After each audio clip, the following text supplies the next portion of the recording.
नमस्कार दोस्तों, आइए इस वीडियो में हम बात करते हैं बर्लिन वॉल के बारे में कि कैसे एक दीवार ने जर्मनी देश के 4 टुकड़े कर दिए, कैसे ये दीवार बनी, कब ये दीवार बनी और कब ये दीवार टूटी, इस वीडियो में हम जानते हैं। लेकिन उससे पहले एक बात बताना चाहता हूँ दोस्तों, 40% ऐसे लोग हैं जो हमारी वीडियो को तो देखते हैं लेकिन चैनल को सब्सक्राइब नहीं करते।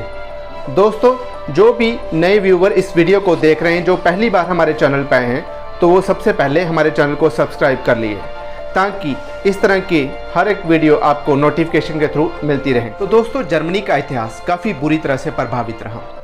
जब फर्स्ट वर्ल्ड वॉर हुआ उसके दौरान जर्मनी को काफ़ी नुकसान उठाना पड़ा, जिससे जर्मनी की हालत और बेकार होती गई और कई यूरोपियन कंट्री भी जर्मनी के खिलाफ हो गई। इसके बाद उन्होंने एक तानाशाह को चुना जिसका नाम था अडोल्फ हिटलर, जो जर्मनी लोगों की आंखों का तारा था। जर्मनी के लोग हिटलर को काफ़ी सपोर्ट करते थे। वर्ल्ड वार 2 के दौरान जब हिटलर ने यहूदियों को नरसंहार किया था, तब भी उसकी रेपुटेशन वर्ल्ड में काफ़ी बुरी हो गई। इसके बाद हिटलर सोवियत संघ और अमेरिका, ब्रिटेन और फ्रांस के साथ दो हाथ करना चाहता था। उसका मानना था कि वो पूरी दुनिया को जीत जाएगा और सारी दुनिया पे राज करेगा। वो पूरी दुनिया का तानाशाह बनना चाहता था। लेकिन कहते हैं ना कि ज़्यादा घमंड इंसान को डुबो लेता है।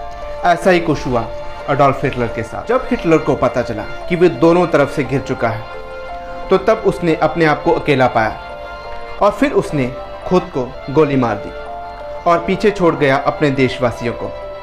अब वो कहावत है ना कि कद्दू कटेगा तो सब में बटेगा।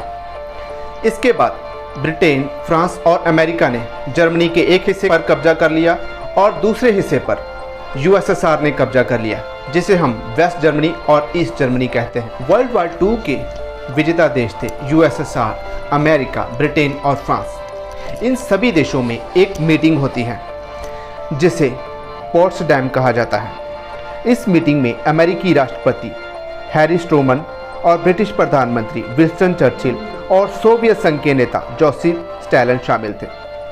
ये मीटिंग 17 जुलाई से लेकर 2 अगस्त 1945 तक चली। इस मीटिंग में ये फैसला लिया गया कि जर्मनी देश के किन किन हिस्सों पर यूएसएसआर और किन हिस्सों पर यूएसए, ब्रिटेन और फ्रांस का कब्जा रहेगा। और वेस्ट जर्मनी में अमेरिका, फ्रांस और ब्रिटेन का कब्जा हुआ और वही दूसरी तरफ ईस्ट जर्मनी में यूएसएसआर का कब्जा हुआ। दोस्तों, मैं आपको बताना चाहता हूँ कि जो जर्मनी की राजधानी बर्लिन है वो ईस्ट जर्मनी में थी। तो इसके साथ ही साथ बर्लिन शहर के भी 2 टुकड़े हो गए। एक को हम वेस्ट बर्लिन बोलते हैं, दूसरे को हम ईस्ट बर्लिन बोलते हैं। इसके बाद 2 महाशक्ति सामने आती है, एक अमेरिका और दूसरा यूएसएसआर। अब अमेरिका और यूएसएसआर में कोल्ड वॉर शुरू होता है, क्योंकि ब्रिटेन और फ्रांस का इतना रोल नहीं था। वो तो अमेरिका की हाँ में हाँ मिला रहे थे।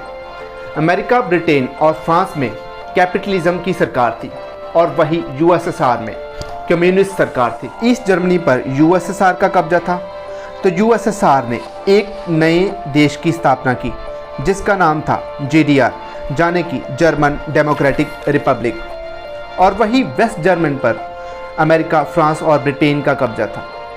उन्होंने भी एक नया देश बनाया जिसका नाम था एफआरजी, जाने की फेडरल रिपब्लिक ऑफ जर्मनी। मैं आपको बता दूं कि यूएसएसआर में कम्युनिस्ट सरकार थी। यूएसएसआर का ईस्ट जर्मनी पर कब्जा था, जिनकी सरकार में ना ही कोई डेमोक्रेसी थी, ना ही कोई फ्रीडम थी। वो सिर्फ लोगों को दबा के रखते थे।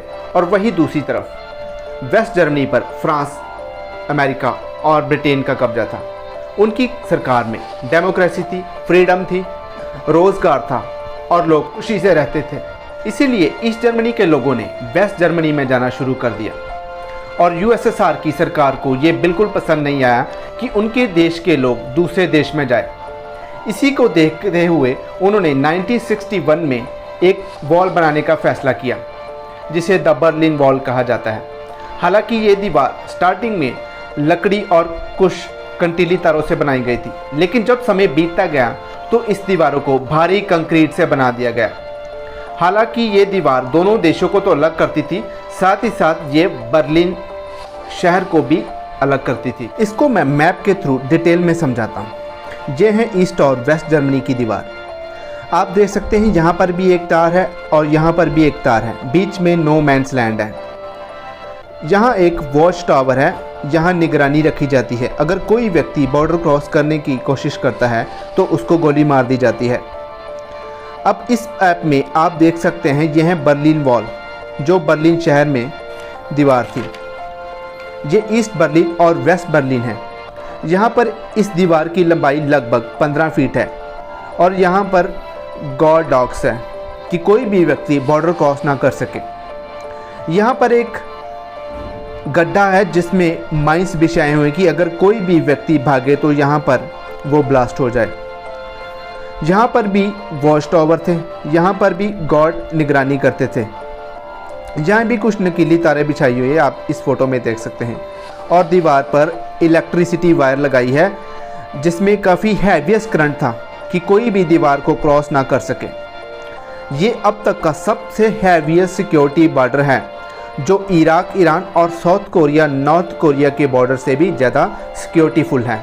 दोस्तों, अब हम बात करते हैं कि आखिर बर्लिन की दीवार टूटी कैसे। दोस्तों, मैं आपको बताना चाहता हूं कि यूएसएसआर की सरकार कई यूरोपियन देशों और वियतनाम जैसे देशों में भी थी।